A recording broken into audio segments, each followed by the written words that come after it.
us for the Getting to Net Zero briefing, the role of carbon capture and renewable technologies in achieving power sector decarbonization. My name is Madeline Morrison, and I'm the External Affairs Manager at the Carbon Capture Coalition. For those of you who aren't familiar with us, we are a nonpartisan collaboration of more than 80 businesses and organizations building federal policy support for economy-wide deployment of carbon capture, removal, transport, utilization, and storage. The Coalition's collective mission is to reduce carbon emissions to meet mid-century climate goals, foster domestic energy and industrial production, and support a high-wage job space through the adoption of carbon capture technologies. Our membership spans a wide array of organizations. We include industry, energy and technology companies, energy and industrial labor unions, and conservation, environmental, and energy policy organizations. We're honored and excited to be co-hosting this important briefing series with our friends and partners at the Carbon Utilization Research Council, the Clean Air Task Force, Third Way, the Bipartisan Policy Center, the Global Carbon Capture and Storage Institute, ClearPath, and the Great Plains Institute. At a time when communities across the nation have begun the recovery process from the global pandemic, we've seen Congress and the Biden administration prioritize bipartisan policy solutions to strengthen the economy-wide deployment of carbon capture technologies, to help safeguard jobs that pay family-sustaining wages, generate new jobs and investment, and to help put American energy sector on track to reach net zero emissions. Carbon capture has a proven track record for decarbonizing the power sector, with 2 commercial-scale projects deployed in North America and many more smaller demonstrations in progress. It remains clear that in order to meet mid-century emissions reduction targets, the U.S. must scale the deployment of the full suite of carbon management technologies in the power sector at a dramatic rate. Fortunately, there's an exciting convergence of policy or opportunities coming together in Washington to help drive commercialization and deployment of carbon capture across sectors. This afternoon, our panelists will discuss the various technologies that are being deployed and commercialized today, and the portfolio of policies being considered by Congress to accelerate the deployment of carbon capture and removal technologies in the power sector on the scale necessary to meet mid-century climate goals. But before we get to our panel, we have the pleasure of hearing messages from 2 congressional champions of carbon management policy. First, we'll hear recorded remarks from Senator Tina Smith of Minnesota. Senator Smith has emerged as a true champion of carbon capture technologies during her time in the Senate. She brings a strong bipartisan track record and pragmatic approach to her work. She plays an important role in her caucus as a bridge builder between climate and economic policy leaders, recognized both as a strong advocate for climate action, but also as the voice for her state's farmers, workers, and energy, industrial, and manufacturing companies. Thus far this Congress, she has introduced, along with Senator Shelley Moore Capito of West Virginia and 12 other bipartisan members, the Carbon Capture, Utilization, and Storage Tax Credit Amendments Act to enhance and build upon the Section 45Q tax credit, the cornerstone tax policy of carbon capture technologies. In addition, Senator Smith recognizes the inherent need for a full suite of carbon management tools to achieve mid-century emissions reduction goals, demonstrating this with her original co-sponsorship of the Storing CO2 and Lowering Emissions or SCALE Act. We are grateful for her fierce support and look forward to our continuing partnership. So while she's unable to join us personally today, we really appreciate her for providing these pre-recorded remarks. And with that, I'll turn it over.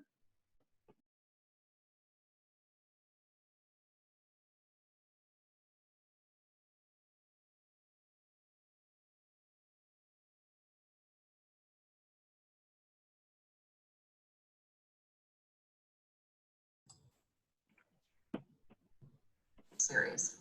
The experts speaking today are truly impressive. It's great to see Minn Kota, a co-op that sells electricity in my home state of Minnesota, as part of the speaker lineup. So I start from the fundamental value that carbon capture and storage technology is critical to reducing carbon emissions and getting us to a net zero economy as soon as possible, but no later than the middle of the century. As energy companies, equipment manufacturers, technology innovators, advocacy groups, and research organizations, you are at the center of getting us to net zero. And as we work towards this goal, carbon capture, utilization, and storage must be a part of our strategy. We know that wind and solar and other renewables can do a lot of the heavy lifting, but carbon capture is a really important tool for building a resilient and affordable net zero electricity sector. This is why my clean electricity standard legislation, which was introduced last Congress,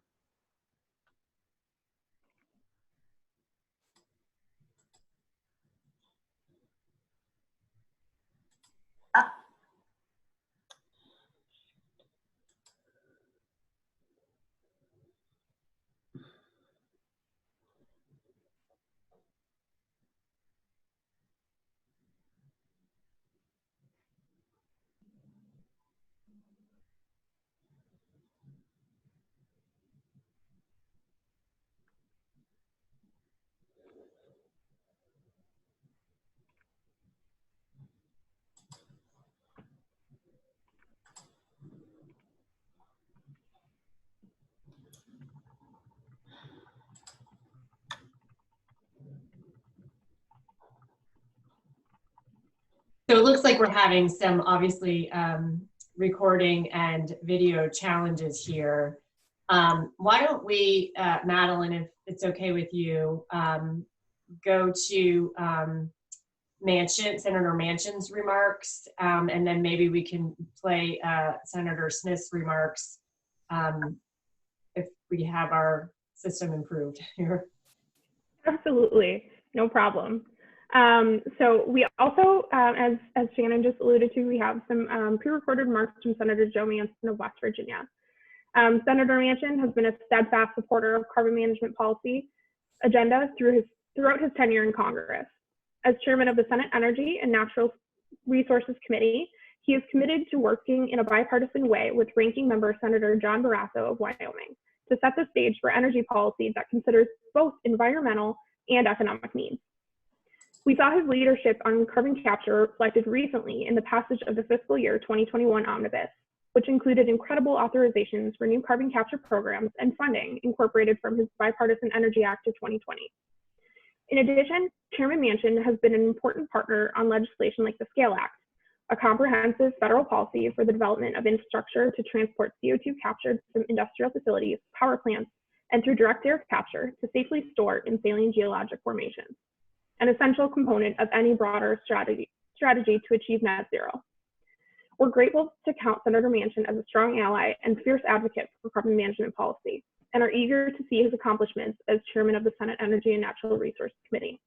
And with that, let's hear from Chairman Manchin.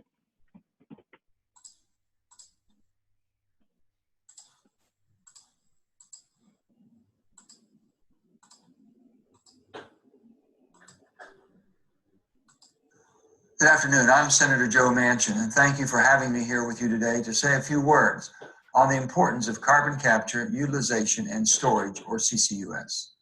This group is well aware of the opportunities that exist for CCUS to support our economic and environmental objectives, including its potential to decarbonize the power sector. Nearly all studies that have examined the potential pathways to net zero carbon by 2050 have found a need for a significant amount of carbon capture and carbon removal. In fact, Dr. Briot of the Nonpartisan International Energy Agency has consistently said that CCUS could be the most critical technology for us to invest in to meet our climate goals. That is because right now there are 6,603 coal-fired plants operating around the world. There's only 504 in the United States. There are another 1,063 that are in the planning for construction phase, none of which are being built in the United States. In addition to these benefits CCUS can provide domestically, it is critical that the United States lead in the way only we can to develop these critical technologies and get them deployed around the world. Congress has made significant efforts in recent years to advance CCUS technologies. From the 45Q tax credit to the Energy Act of 2020, there has been strong showing of bipartisan support for CCUS. It is critical that we invest in research, development, and demonstration and deployment of the entire CCUS value chain, from capturing CO2 from power plants and industrial facilities to transporting and then utilizing or sequestering that CO2. As chairman of the Energy and Natural Resource Committee and as a member of the Senate Appropriations Committee, I am committed to ensuring the implementation of and the full funding for the $6 billion I included in the Energy Act for CCUS. Going forward, we need to couple these efforts with necessary modifications to the 45Q tax credit to really incentivize the deployment of these projects and advancing legislation like the SCALE Act, a comprehensive CO2 infrastructure package that I was pleased to co-sponsor and am happy to see included in President Biden's infrastructure plan. Advancing these technologies will help create high-quality jobs, reduce our greenhouse gas emissions, strengthen the U.S. position in global markets, and overcome a lot of the partisanship surrounding climate change. So I remain committed to working with President Biden and my colleagues in Congress to advance common sense bipartisan solutions like CCUS. Thank you again for all of the important work that you are doing on CCUS. God bless. Great. Well, thanks to Senator Manchin for providing those remarks. And now I'll hand it over. Joe Manchin. And now I'll hand it over to Shannon Angelski, Executive Director of the Carbon Utilization Research Council, to get us started on our panel. Shannon? Thank you, Madeline. Good afternoon, everyone. Apologies for the technical glitches. I guess that is the status of the pandemic environment these days, but we were thrilled to have these remarks even recorded by these important members, and we'll commit to, at a minimum, transcribing the remarks of Senator Smith and sharing those with you as part of our follow-up from this webinar. So as Madeline indicated, I'm the Executive Director of the Carbon Utilization Research Council, or CURC. CURC is a trade group with a nonpartisan technology-specific mission to advance technologies that ensure the environmentally responsible use of our nation's domestic fossil resources. And our membership spans the entire energy supply chain, including energy producers, electric utilities like Southern and Minn Kota, who are part of our panel today, as well as equipment suppliers, technology developers, academia, research organizations, NGOs, and labor unions, including the International Brotherhood of Boilermakers, who's also on this panel today. As you can see, we bring the diversity of our membership together to conduct thorough technical analysis that informs our policy recommendations for the development and deployment of carbon management technologies.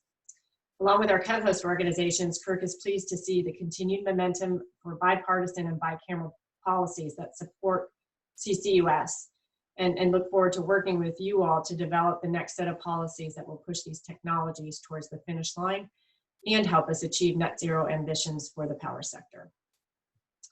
So we are pleased to have such a distinguished panel joining us today that can provide valuable perspectives on their various approaches to achieving these decarbonization objectives in the electricity sector. Their discussion will span the full spectrum of carbon capture projects in the power sector, from research and development of carbon capture innovations to developing and financing projects and the workers that stand to benefit from project construction. So let's turn to our panel. I'm pleased to introduce Dr. Mark Berry. He's the Vice President of Research and Development of Southern Company. We are also joined by Stacy Dahl, who's the Senior Manager of External Affairs for Minn Kota Power Cooperative.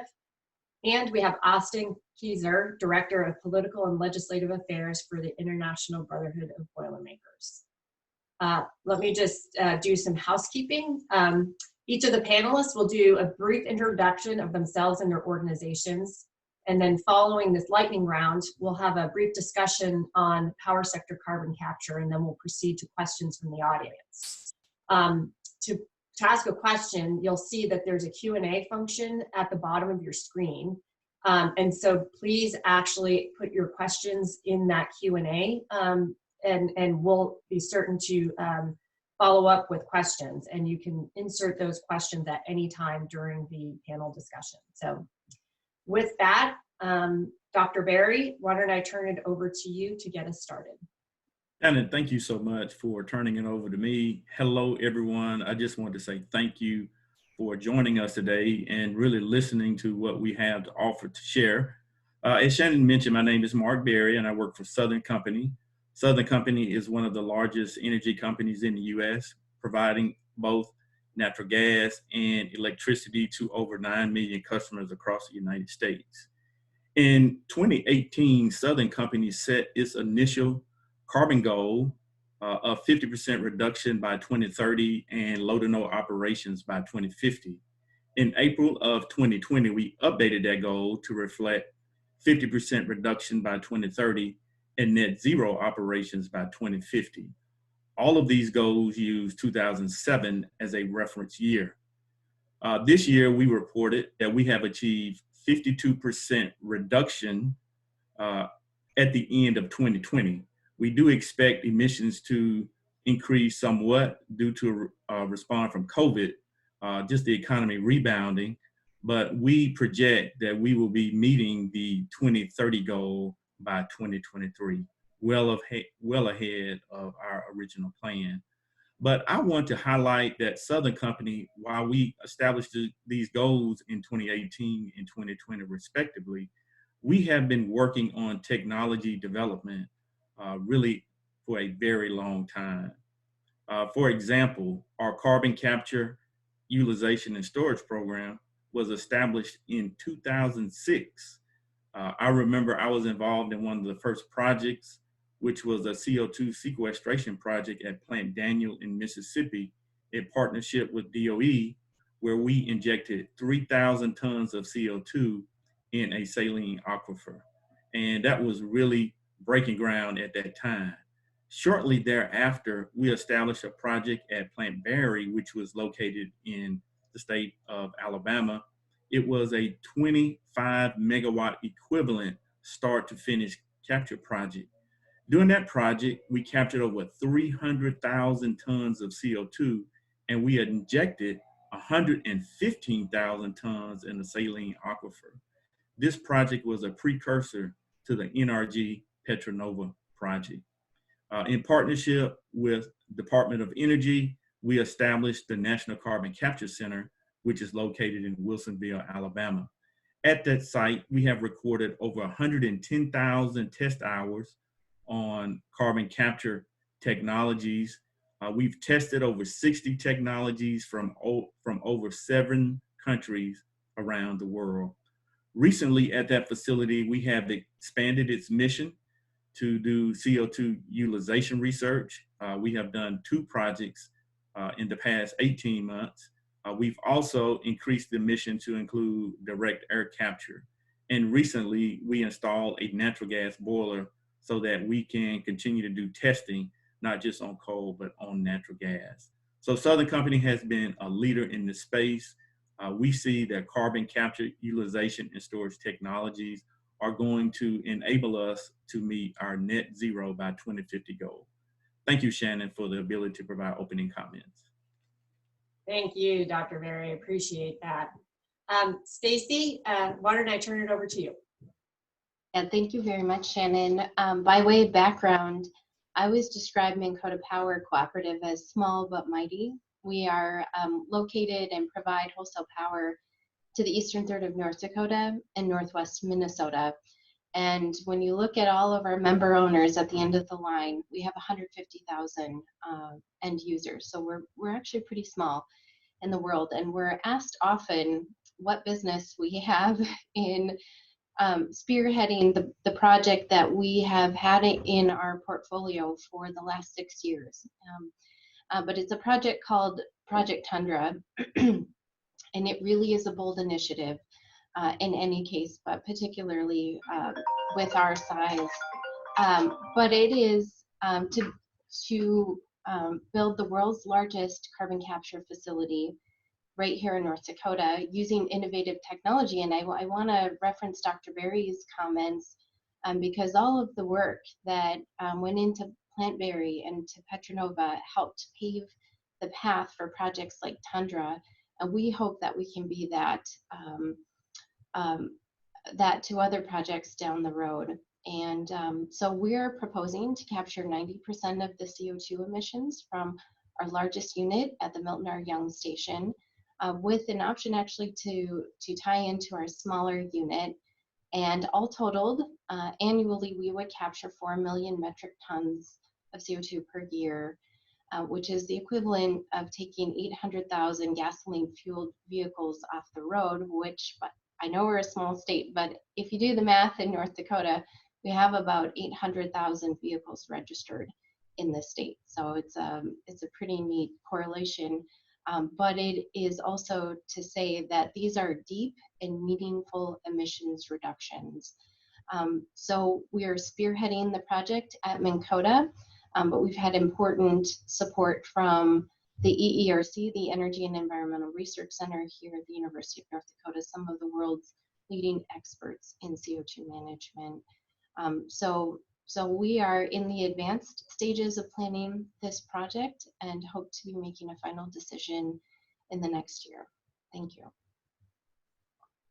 Thank you, Stacy. And then Austin, why don't we turn it over to you to hear from the electrical workers? Shannon, and thank you to everything that Kirk does, and to the other panelists, some great minds on the call for sure. So the International Brotherhood of Electrical Workers is about 800,000 members, where we have folks that work across the energy sector and all facets. So we're from manufacturing side to rail to power plant operations. We're happy with our Southern company, glad to see them on, large employer of our members.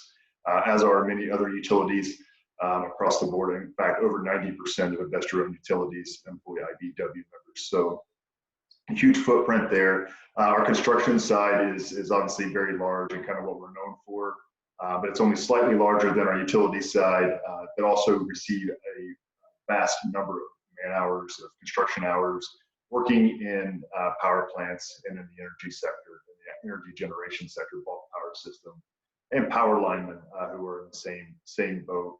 But we also have broadcast, telecommunications, and a wide range of folks. But so in this topic specifically, we represent the workers at Boundary Dam, at Metro Nova. So we've been in this space for a while, and that's why we're always so happy to work with Kirk. But we, President Stevenson, our international president, also serves as the co-chair with the United Mine Workers of the AFL-CIO Energy Committee, which is a coalition of all the energy unions in this space. So we do a considerable amount of work on that. And recently we partnered with former Secretary Moniz and his Energy Futures Initiative, along with the AFL-CIO Energy Committee, to form a labor energy partnership to codify a relationship there. And where one of our major topics here is carbon capture and utilization of things like natural gas to make green hydrogen, blue hydrogen, I should say, and with carbon capture attached. So there's a lot of opportunities here, a lot of opportunities for our members. I myself come out of Southeast Ohio,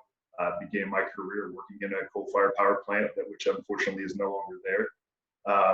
Actually in several coal-fired power units that are no longer there. That both 5 units closed down last year. Prior to that, we lost several units along the Ohio Valley in my jurisdiction, where I serve as business manager, where my family works. So dozens of family members who work in those plants who are now unemployed, or luckily some of them have found employment through the union and other places. But unfortunately, the market has shrunk, the tax base has shrunk, and the communities have been devastated by the disinvestment. So we're excited to have this conversation. As always, excited to be here, and happy to pass it back to you and take questions. Great. Thank you, Austin, for that. And thank you for kind of shedding the light on some of the impacts of the closures and what they have on communities. Maybe I'll start with you, and then I have a few questions teed up to ask each of the panelists. But again, just want to remind participants, please go ahead and put your questions in the chat function, and we will be sure to raise those coming up here. But you mentioned your president, Lonnie Stevenson, and we know that he's had a great relationship with this president, and IBEW was one of the first to come out in support of now President Biden. And we also know that this administration has repeatedly indicated how it would like to have the energy transition be about jobs, and that it wants to ensure that these communities that have traditionally relied on fossil fuels and that part of our economy are not left behind. So can you just go into a little bit more detail for us about the types of the skills and jobs that would be retained with carbon capture, or even direct air capture to some extent, if that's the case, not to mention some of the additional jobs that could be created through widespread carbon capture deployment? Sure, happy to. So let's take coal, for example. It's something that's near and dear to my heart. So the coal industry provides 20% of the nation's electric generation, and it's still the lifeblood of countless communities in the Midwest, Appalachia, the Mountain West, and tens of thousands of IBEW members are employed by the coal industry.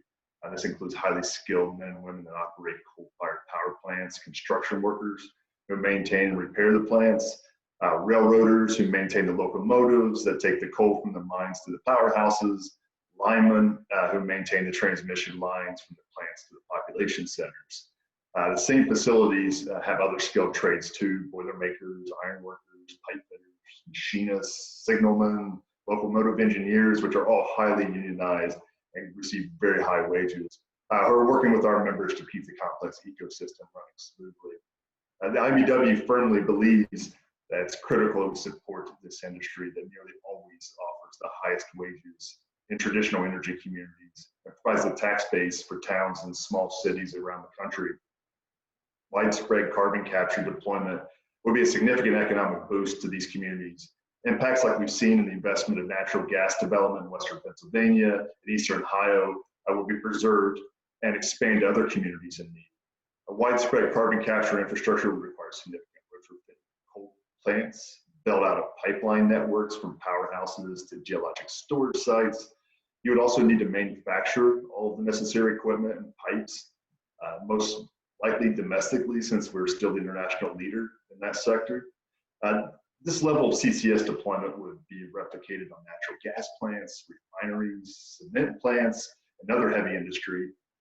We recently put together a paper with other unions or allies in this space where we point out that many power plants, coal mines, and other fossil fuel facilities are located in rural areas. And often they're the largest employers and sources of tax revenue for local communities, like they were in mine. Indirect jobs in the community are supported through the relatively high wages paid to fossil energy workers through the expenditure of wages, and by the large supply chains needed to support operation and maintenance of power plants, natural gas extraction, railroads, and coal mines. Power plant workers, coal miners, and coal-dependent railroad employees typically are around 50 to 60 years old, and with few prospects for reemployment at comparable wages. And a recent Carbon Capture Coalition paper says that the carbon capture industry would employ between 70,000 and 100,000 construction workers, 30 to 40,000 facility operators in 2050, with additional employees to build and maintain a CO2 transport storage network. Additionally, carbon capture retrofits will decarbonize existing facilities, preventing the retirement and loss of the associated high-wage jobs. So a ton of opportunity for IBEW members and workers and communities at large. Thank you for sharing that and shedding light on that. And those are some pretty big numbers, comparatively speaking. So that would be a great opportunity. So Dr. Barry, I'd like to just go in, dig a little bit into your Southern's net zero objectives here. It's pretty ambitious and a very bold and exciting move. And curiously want to understand how Southern's generation portfolio, your service territory, and any other factors contributed to Southern's decision to invest in carbon capture as a mitigation tool. And if you can, maybe also perhaps discuss how a given utility's pathway to achieve net zero will vary based on some of these regional attributes that may require CCS deployment. Yes, Shannon, thanks so much for that question. You know, I think back when Tom Fanning, our CEO, took over, he came up with this kind of philosophy that the employees we all talk about, and it's all arrows in the quiver from a point of view. And it really looks at that you need to create tons of optionality to be able to meet almost any requirement that you might run into the future. And, Southern Company established the R&D group back in 1969, and the group has really changed a lot since being established 52 years ago. And our point of view is that our job is to create optionality for the company to serve its customers with clean, safe, affordable, and reliable energy. And we believe that any solution or any requirement should consider regional specific, whether those are advantages or challenges. So I mentioned in my opening comments that we work with DOE to do that initial project at Plant Daniel, and that was the Carbon Sequestration Partnership Program. And DOE, was looking across the nation to figure out, hey, where's you could potentially store carbon? Because if you capture it, then you got to have something to do with it. And what DOE found out is that in the Southeast, based on current emission rates, that you could safely store a century's worth of emissions. And as you reduce emissions, then that storage kind of capacity extends out. So, that's one of the regional advantages we have is the geology in the Southeast. But in order to leverage that, then you have to invest in the carbon capture technologies. And if you go back and you look at the cost of those technologies to deploy, based on the work that's been done at the National Carbon Capture Center with DOE, we have seen those costs continue to decrease, and the potential impact to heat rates at those facilities also decrease. So DOE has set up a target goal for, say, capturing carbon from coal to be $30 a ton. In 2006, that number was around 100, and now it's pushing in the mid 40s. So we are very close to that goal. And why is that important? So if we're going to have a net zero economy, we want to make sure that any impact to customers is minimized as much as possible. And the best way to do that is to continue to decrease the cost. So how can we continue to meet that goal? Well, it's going to take us as, just an entire industry, all of us putting our thoughts and our resources to bear to continue to reduce those costs. Thanks so much, Shannon. Thank you. And thank you for at least, reminding us as customers ourselves, how important that is for you all as you generate electricity that needs to be reliable and clean, as well as not hurt our pockets at the same time. So very important attributes here. Stacey, why don't I want to talk a little bit about Project Tundra with you. Clearly, the project is going to have a critical role in the upper Midwest. We heard Senator Smith, at least initially, identify Minn Kota and the project, and as you are supplying electricity to a lot of electricity to Minnesota. But maintaining a large number of existing good paying jobs and providing that low carbon power with sequestration is going to be a real unique experience, I think, for our country. It will be the third CO2 capture retrofit project to go online. And as you mentioned, it will have the ability to provide those valuable lessons that will help to allow more projects to be deployed and bring down the cost of future projects. So can you speak a little bit about the role of retrofits in the grid of the future and as it relates to providing dispatchable power, since North Dakota has a lot of renewable wind that can be intermittent? Sure. Thank you, Shannon. For us in particular, coal remains a really important resource into the future. So our unit that we're looking at specifically for these projects are the younger unit is late 70s vintage, and the smaller unit is from the 60s. And so they are over 40 years old, and yet because they've been maintained and operated well, they've actually never performed better than in the last few years. So we have a very high performance unit.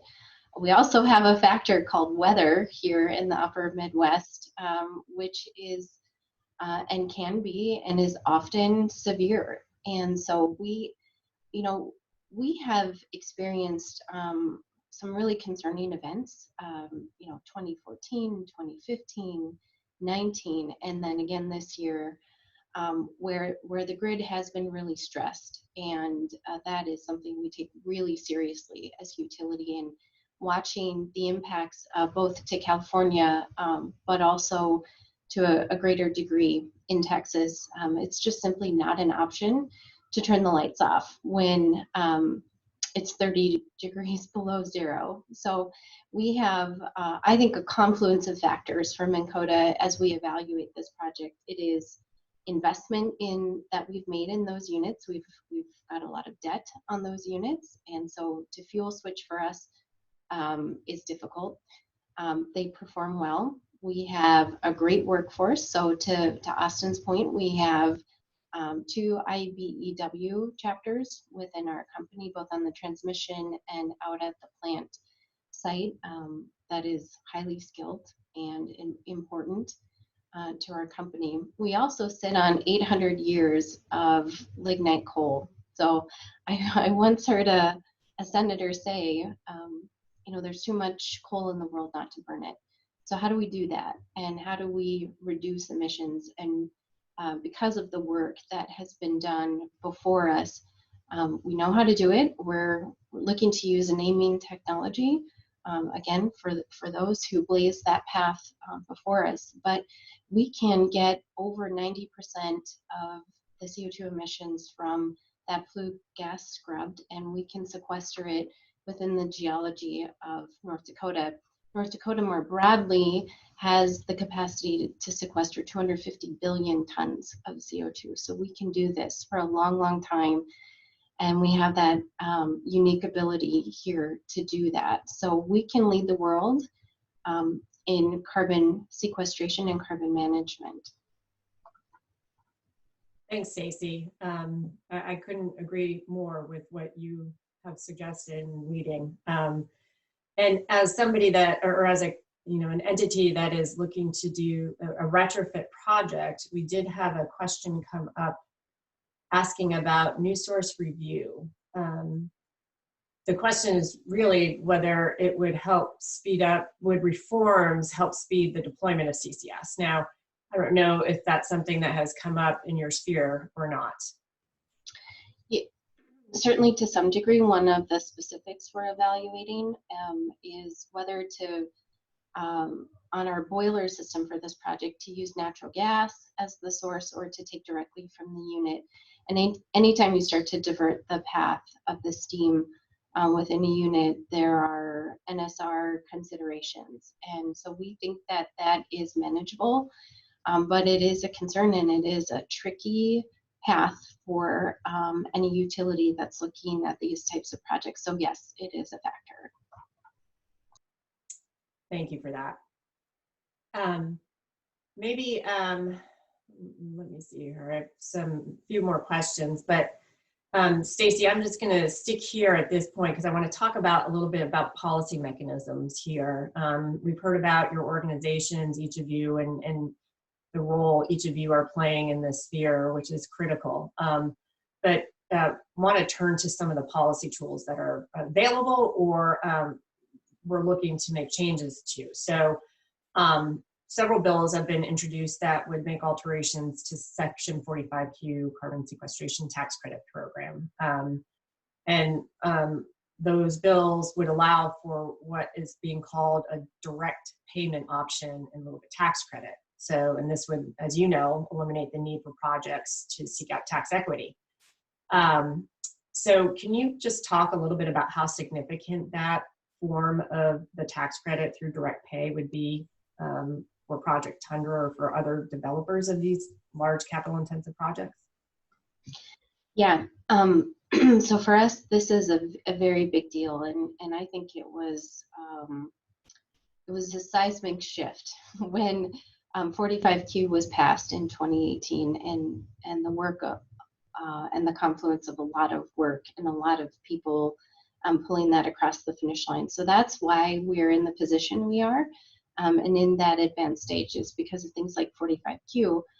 But there are some obstacles in the financing leg of this. We talk about this project in three parts: the capture part, the sequestration, and then the financing is its own separate obstacle and hurdle. And so for us as a not-for-profit cooperative, having these incentives built in through the tax code just is a natural challenge. And what we have found is that as we have gone out and talked with potential investors, there is a real interest, and I think there's an understanding that these projects are necessary to drive down global CO2 emissions. But there's just some practical hurdles. So one of the comments we've heard from the equity community is that we're considering projects like this because we know that renewable energy tax credits are in a step down phase and are expected to be phased out. Well, in application, we see continued extensions of renewable energy tax credits. Now, those tax credits have had decades to be perfected, and those deals are well understood. They've been done for decades. So the 45Q tax credit, in terms of competing for tax equity, has a real challenge against those other types of tax credits that have been done and transacted for decades. And there's at least a perception out there that 45Q, because it's new, because there aren't any projects that have been deployed under this reformed 45Q, perhaps carry more risk until you get more of these transacted, just like the renewable energy tax credits. So we have to build projects under this construct. Direct pay really cuts through one of those major hurdles, which is you no longer have to go through that traditional equity structure. And so your world of investors opens up. The return on investment for those investors becomes very attractive. So if we are able to push direct pay across the finish line, I think you will see a lot more projects in this country get built. Great, thank you for that, Stacy. That's a very helpful picture that you painted there in terms of the value of making that important modification. So I want to talk a little bit about shift a little bit to more of a technology focus. And so Dr. Berry, this is going to be a question for you. You mentioned, I think, Southern's National Carbon Capture Center, but Southern has clearly played a very critical role in research and development in the utility sector, going back years, as you mentioned, and as well in carbon capture. The National Carbon Capture Center, I don't think we'd have technology offerings did we not have the ability to test them at your center. But importantly, that has been a collaborative effort with DOE. And so I think the importance of the public-private partnerships to actually help us pull the technologies through the pipeline is really important. So can you touch on that a little bit and how you've worked in that public-private partnership space and how potentially, this being a priority for this administration, we could see demonstration projects coming through the pipeline as well? Yeah, I'll just start. I appreciate that question. I just want to start, I guess, you mentioned the National Carbon Capture Center, you mentioned Southern and DOE. Also want to give credit to, we have additional funders that participate and provide all types of guidance to us at the National Carbon Capture Center. So this is an instance where you have multiple parties investing in early stage development of technologies to meet just kind of net zero for many entities across the United States. Senator Manchin, in his prepared comments, he mentioned the number of coal plants across the US. I think he also mentioned across the world. So these technologies have lots of places to go. He did not mention the number of gas plants that are out there. And this technology, the carbon capture technology, applies to both. both coal and gas. But if you would just, I think he mentioned 503 coal plants in the United States in his opening remarks. And if you can't supply, if you wanted to, let's say that one of the goals was to maintain all 500 units, you could not maintain those units with just one supplier because they couldn't do it, right? And each technology offers some advantages over others that might be better applied to one plant design over the other.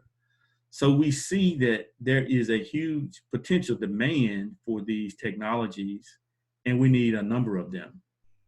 And while we have tested over 60 at the National Carbon Capture Center, the National Carbon Capture Center is an early stage development facility. And you still need to do additional demonstrations. You know, Stacy mentioned what she's doing with Project Tundra, which is one technology.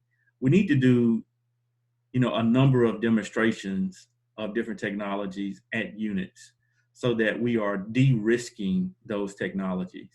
What you don't want to happen is to buy a technology, install it, and it doesn't go as expected. Because in the end, our customers kind of carry that reliability risk. And we need to make sure that we understand these technologies before we deploy them. But in order to do that, it takes resources, right? And, you know, there's a role for private industry, there's a role for suppliers, but there's also a role for the government in helping form these partnerships and provide funding so that we can continue to develop these technologies. So you need the resources. The second thing we need to consider is when you have these collaboratives, you have different points of view. So if I have an electrical worker who is helping us with a test, they're going to give us feedback, right? If we have a oil and gas company who is also interested in carbon capture, then they have their point of view. Southern Company, as an operator, we have our point of view. You have the OEM, they have their point of view in terms of being able to design it. So you have all of these different points of view kind of coming in, focusing on these technologies. And through these collaborations, there's better probability of success. You know, you make modifications early to make things better, and in the end, we're better off. So, you know, just the last thought is, hey, partnerships will yield better outcomes. And if successful, you know, labor benefits with high-paying jobs, suppliers benefit by being able to supply their technology to the market. The government, by participating, gets better information because we are a regulated industry. And in order to better inform their regulation, they need to know about what's possible from these technologies. You know, Stacy mentioned her technology can get 90% that they're demonstrating, and that's great. But what if the government required 98% and there was some technical problem where you couldn't get there, right? So they need to participate so they know what's possible. The companies, we benefit because we get better technologies, they're more developed, the supply chains are better, and we get more options. And then the benefit to customers and society is we get clean, safe, affordable, and reliable energy. So look, we need partnerships. We need both, everyone at the table, including the federal government. Shannon, thank you for the opportunity to comment. Thank you, Dr. Berry. That was actually a great overview of the supply chain and how critical that is to actually launching an industry in this country. So, and through those partnerships. So thank you for that. Austin, before I get to your question, I have a question for you that I want to talk about or ask you to explore with me on some policy designs, but we did get a question in the chat. It might be one that both Dr. Berry and Stacy might need to answer here, but it's a good question. What about the role of states and state partnerships? We didn't hear yet about that, but can either of you speak to that, or both of you with particular examples? I would love this to Sure. answer this question. I love Stacy to jump in there as well. I'm pretty excited about this question because there is a huge role for states. One thing I think about in terms of sequestration is you have to go out and get a Class 6 well, right, if you're going to inject it. And many states do not have primacy, right? So if we're all going to the federal government to get a Class 6 permit, does EPA have the resources to make sure that we get timely response for permits? One thing that is really important is local engagement with permits and providing their perspective. And state regulatory agencies are really designed the best to do that. So if you look, EPA has provided delegated authority to many of the state environmental organizations for Title V permits or NEPD's permits. And that's likely going to be needed. I'm just thinking about sequestration for primacy to just give utilities what they need in order to get a permit to inject CO2. So thank you. Great, thanks. Stacy? Yeah, Shannon, if I could just chime in a little bit here, but there's been a lot of thought leadership at the state level, and I think, the analogy is everybody is stepping up to the plate, and that's on the federal side, that's on the state side, and then on the private sector side with projects like these. So on the state side, our state was the first state to have Class 6 primacy, and that was a big factor as you consider developing out these projects, because there are so many variables. You have to know the rules, and it helps to have a state agency regulating that program. And so the state has been contemplating not only Class 6, but land ownership issues, pore space, liability for over a decade. And so really the thought leadership really was the precursor to even on the commercialization of these projects. And then, so the state has done that, and that's important. They've also supported significantly early stage research and development in all kinds of ways. And then in this last legislative session, they once again stepped up to the plate and established something called the Clean Sustainable Energy Fund Authority. And it's a committee for that last stage of development, which is actually commercialization. So they're going to be laser focused on those opportunities, and they paired that with low interest access to capital.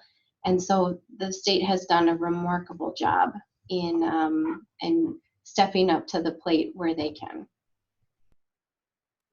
That's great to hear about North Dakota. And when I think about that as somewhat analogous to many states providing similar financing mechanisms to fund renewables that provide the upfront capital for that too. And I think if we have more of those states proactively leaning in on carbon capture as well, I think that will really create the kind of environment that we need within states to actually get projects launched and deployed. In addition to, as you mentioned, Dr. Berry, the permitting requirements that will be needed to get those projects done. So those are great examples of how the states are really stepping up to the plate, as you said, Stacy, with everybody else. So Austin, I am hoping you'll explore this with me a little bit. It's not necessarily provocative, but just want to ask, because we have to, and we're getting close to the hour here. When IB at EW thinks about federal, energy climate policies, you can't separate the two today, and not necessarily just for carbon capture, but across the spectrum of energy technologies that will impact the transition. What mechanisms are you and other labor unions looking to see to best ensure the outcomes for your members? Well, so there are potentially many pathways to ensure very good outcomes for our members.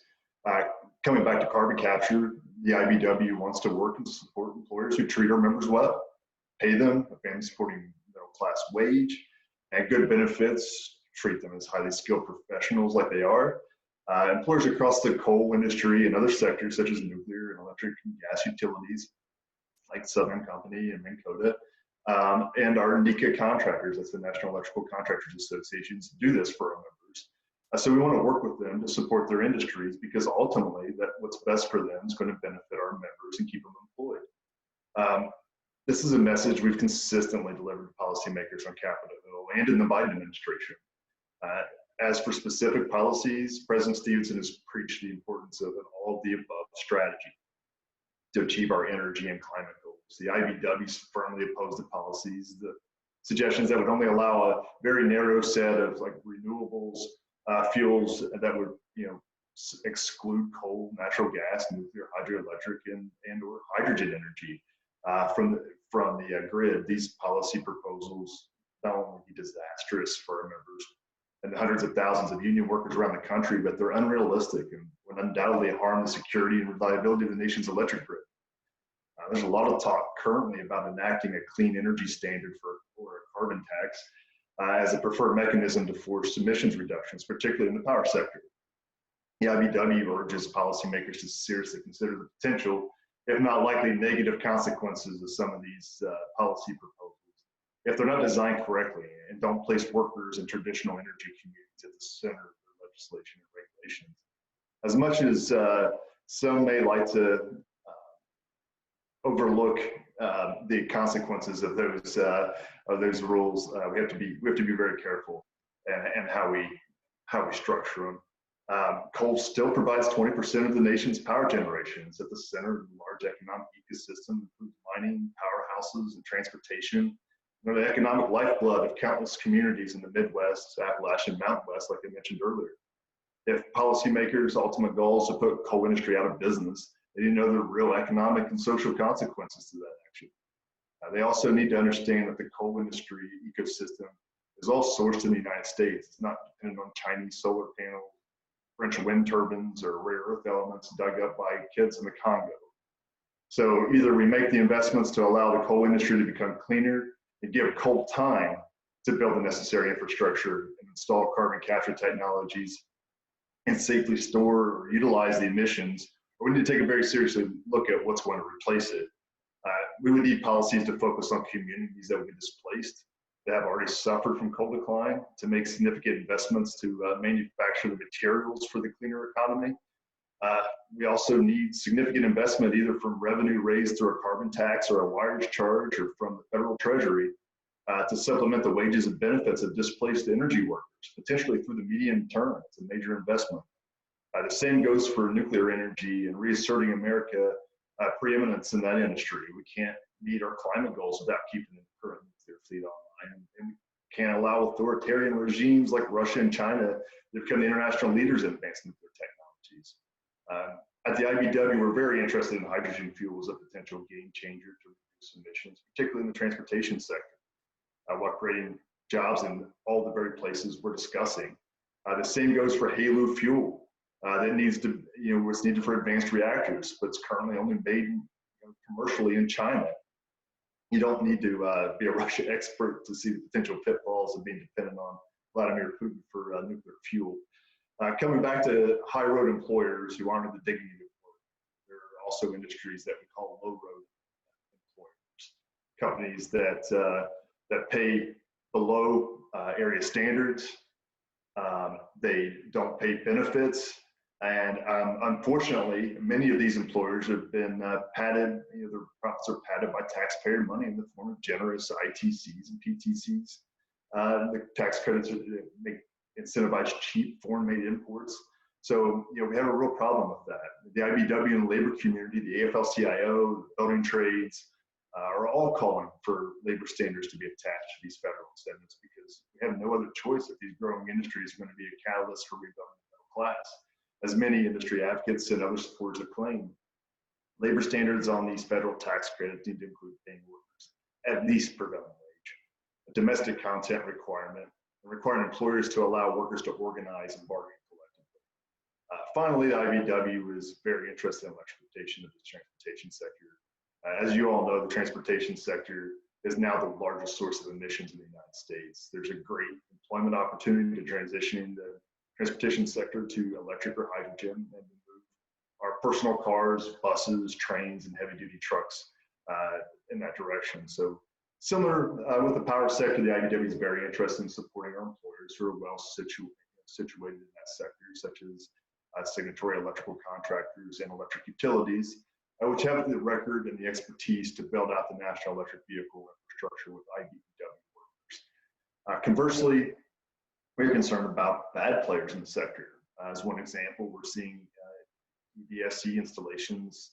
Some companies hire poorly trained technicians to do one task and then discard them once the immediate project's completed. They're not training them for career paths. And we're also calling on policymakers to use pending EV infrastructure build out as an opportunity to create middle-class careers for Americans that are requiring high road skills and safety. And we know that this is going to change the dynamics of the bulk power system, and we have to keep traditional sources of energy online. They're highly unionized sectors. They employ tons of our members.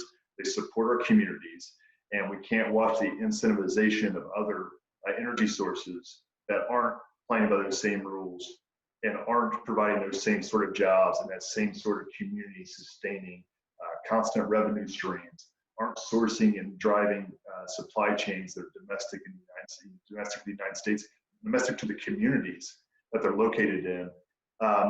We can't watch that happen. And so we're fighting on all those fronts. That's sort of a short answer, believe it or not. We have, I could go on this subject matter forever, but we do have the ear of the Biden administration on this. I think you don't hear a speech without him saying union jobs. And lucky for us, you don't hear too many speeches where he doesn't say IBEW. So, we're happy to have that, have that relationship. President Stevenson has a deep relationship there, and I know this is being heard, as is with members of Congress who are considering these efforts. So that's my short answer.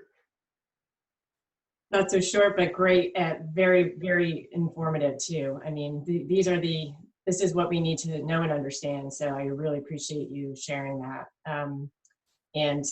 and how important it is to the overall energy sector in terms of union labor. So thank you. And I want to thank all of you for your time today on this panel. It was really informative. We are now at the end of our time and at our hour. And so I know even for you all as attendees, I want to say thank you. It's Friday afternoon. It's a nice day, at least here in Washington. Hopefully it is in Alabama, as well as Stacy in North Dakota. And I also want to thank just, our co-hosts for this briefing series that we have.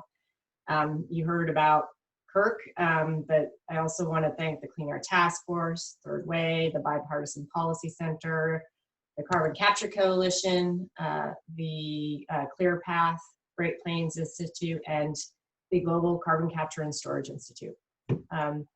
Our next briefing is going to be on industrial decarbonization outside of the power sector, and ambitions to achieve net zero emissions, which is going to be on Friday, June 4th, so in a couple of weeks. So hopefully many of you can participate in that, and be on the lookout for more news on that and agenda for that coming up. But thank you again, and we hope to see you again in a couple of weeks. So have a great weekend, everybody.